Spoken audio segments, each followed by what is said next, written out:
Saviez-vous que j'ai déjà été le genre de fille qui se valorisait en faisant 1 million de choses en même temps, en étant continuellement occupée et en cumulant les heures supplémentaires? La vérité, c'est que, après m'être complètement épuisée, j'ai finalement compris que la vie n'était pas une liste de tâches à cocher. Je m'appelle Émilie Vien et je suis la fondatrice de La Planificatrice. Je suis une experte passionnée en planification, gestion du temps et saine productivité. Et mon rôle, c'est d'aider les gens qui ont un horaire ultra chargé à trouver du temps pour ce qui compte vraiment. 168, c'est le nombre d'heures exact qu'on a dans une semaine. Et mon but à travers ce podcast, c'est de vous montrer à les optimiser sans vous épuiser. Alors oui, on va parler de planification, d'organisation et d'efficacité, mais on va aussi aborder des thèmes super importants comme la procrastination, le stress et la fameuse charge mentale. Vous allez voir, vous avez pas mal plus de temps que vous le pensez. Laissez-moi juste vous montrer comment y arriver. Bienvenue sur le podcast 168 heures.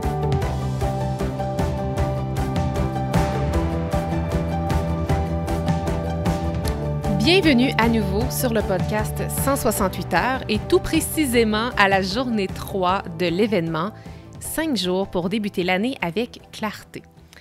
Vous êtes à la 3e journée déjà, vous êtes à la mi-chemin de clarifier vos objectifs pour la nouvelle année, alors bravo, ne lâchez pas. Si jamais vous arrivez dans cette 3e journée-là et que vous n'avez pas fait la journée 1 et 2, je vous donne la mission, en fait, d'aller les faire parce que c'est vraiment essentiel de suivre cet événement-ci dans l'ordre. Alors, si jamais les journées 1 et 2 n'ont pas été complétées, sachez que c'est vraiment essentiel, surtout pour aujourd'hui en plus, c'est vraiment essentiel pour que vous puissiez obtenir tous les résultats que je vous promets à travers cet événement-là. Donc, nous avons vu, en fait, je fais un petit récapitulatif. À la journée 1, on est allé explorer votre histoire, on est allé plonger dans votre passé. Dans la journée 2, donc hier, vous êtes allé voyager dans le futur et à travers en fait une méditation de visualisation que j'espère que vous avez appréciée. Donc maintenant qu'on est allé visiter le passé, qu'on est aussi allé visiter le futur, je pense qu'il est essentiel aujourd'hui qu'on ait exploré votre présent et vraiment en fait plus précisément votre situation actuelle. Et pourquoi je vous invite à aller explorer le tout, c'est vraiment dans le but de vous faire évoluer de façon alignée avec où est-ce que vous voulez vous rendre.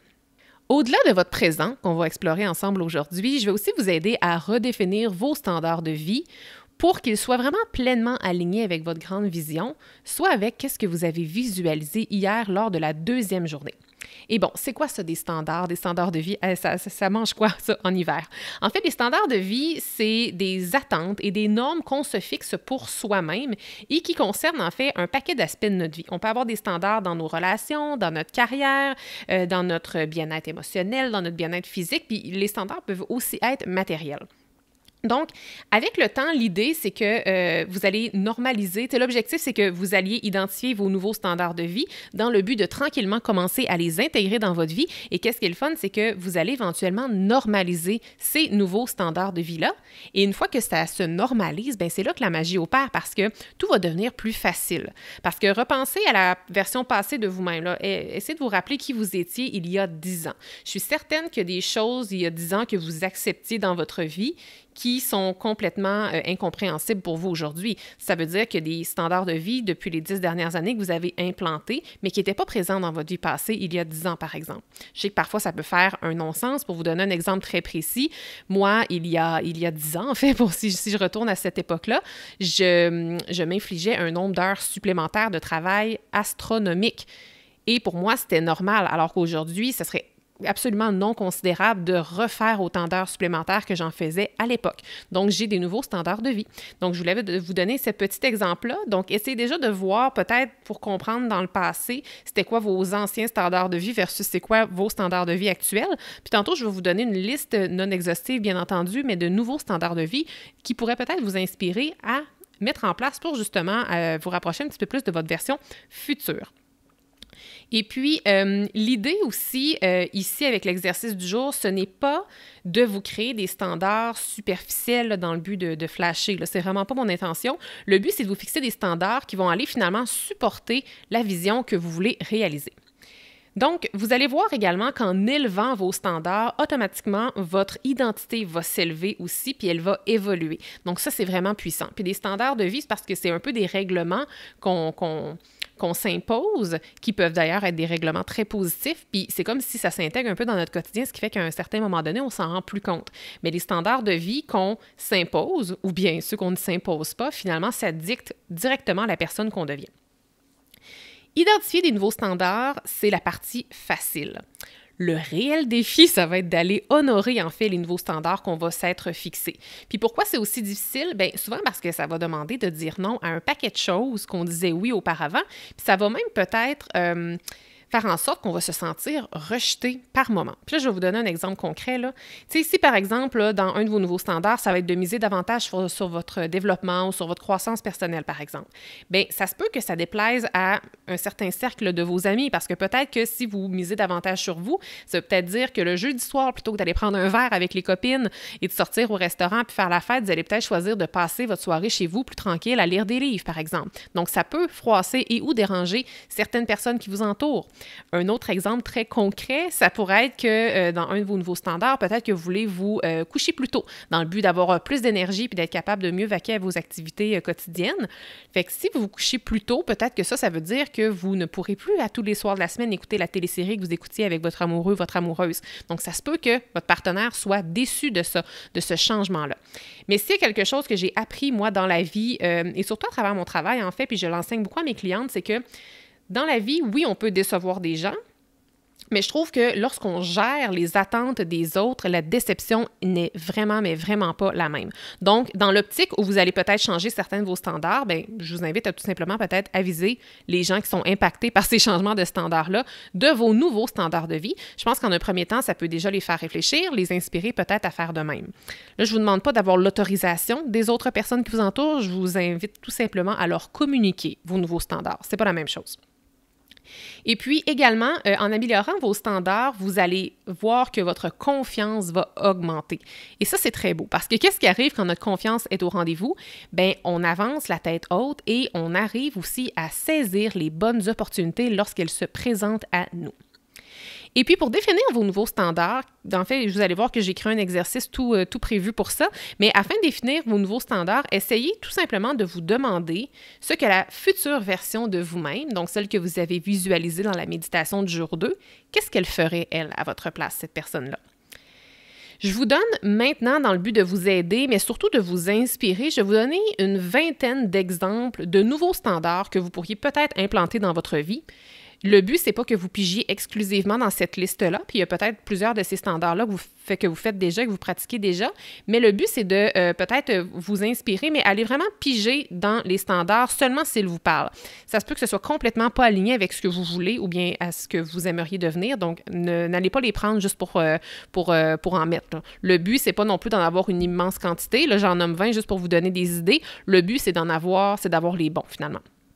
Alors voilà, puis vous allez voir que certains standards aussi qui sont vraiment, vraiment très accessibles, parce que parfois on peut penser que d'implanter un nouveau standard, ça va demander un grand changement de vie, alors qu'il y en a un paquet de standards que je dois dire que vous pouvez commencer dès demain si vous le désirez. Alors voilà, je me lance dès maintenant. Alors premier standard, travailler uniquement avec des clients dont le budget dépasse X montant. Me lever chaque matin à 5h30 pour commencer ma journée avec intention. Prendre tous les repas du soir en famille, sans aucun écran ou téléphone. Limiter la télévision ou les écrans à un maximum de 2 heures par semaine. Manger 10% de plus de produits bio chaque semaine et privilégier les producteurs locaux. Faire garder les enfants une fois par mois pour une soirée en amoureux. Ne pas consommer de collation après 20 heures pour favoriser un sommeil réparateur. Écrire au moins 1 heure par jour pour nourrir ma créativité et avancer sur mes projets. Assister à une retraite de développement personnel ou professionnel chaque année. Planifier un voyage tous les 3 mois pour découvrir de nouveaux horizons. Finir de travailler chaque jour à 17 heures pour consacrer mes soirées à ma famille ou à mes passions. Me maquiller et m'habiller chaque jour pour me sentir confiante et alignée. Faire mon lit chaque matin pour commencer ma journée avec discipline et ordre. Réserver 30 minutes par jour pour une activité dans la nature ou en plein air. Lire un minimum de 20 livres par an pour nourrir mon esprit et apprendre constamment. Planifier une journée sans écran par mois pour me reconnecter à l'essentiel. Investir un montant fixe mensuel dans une formation, un cours ou bien un atelier. Tenir un journal quotidien où je consigne réflexion, idées et gratitude. Fixer un tarif horaire minimum pour mes services en phase avec mes compétences et mes ambitions. Et le dernier, allouer un pourcentage de mes revenus à des expériences enrichissantes plutôt qu'à des biens matériels. Il y avait plusieurs chiffres dans mes exemples. Donc, finir de travailler à chaque soir à 17 heures, dédier uniquement 2 heures aux écrans par semaine. Si jamais l'idée vous parle, mais que les chiffres que je vous donnais ne résonnaient pas, ajustez-les, bien entendu. Je vous ai donné des idées dans le but de vous inspirer, mais tout ça est flexible. Et bien entendu, ce n'était pas une liste exhaustive. Je vous invite à trouver vos propres standards. Et c'est pas parce que j'ai nommé 20 standards qu'il faut que vous en ayez 20. Et si jamais vous en avez 20 ou que vous en avez une grande quantité, n'essayez surtout pas de tous les mettre en place du jour au lendemain. Je peux déjà prédire que ça ne fonctionnera pas. Donc, dans le cahier d'exercice du jour que vous pouvez télécharger, soit dans le courriel que vous avez reçu si vous êtes inscrit à l'événement ou bien dans le lien dans les show notes, je vous invite à répondre aux questions que je vous pose. Notamment, les premières questions sont vraiment en lien avec la personne que vous êtes aujourd'hui. Donc, on va vraiment explorer votre présent en un premier temps. Vous allez même avoir l'occasion, dans l'exercice, de dresser la liste de tout ce que vous n'avez pas et que vous aimeriez avoir. Puis ici, ça peut être, oui, des biens matériels, mais aussi, c'est peut-être que vous n'avez pas encore les compétences de parler anglais avec fluidité. Fait que ça peut être peut-être quelque chose que vous aimeriez développer, par exemple. Donc, ça peut être matériel, mais ça n'a pas besoin d'être matériel non plus. Et puis ensuite, une fois que vous allez avoir fait dresser le portrait très clair de votre situation actuelle, donc de votre présent, vous allez songer à votre grande vision que vous avez vue hier et à votre future self que vous avez rencontré. Puis vous allez vous demander, vous allez tenter d'identifier c'est quoi les standards de vie que vous gagneriez à implanter afin de combler finalement le manque à gagner entre votre situation actuelle et la situation future que vous aimeriez atteindre.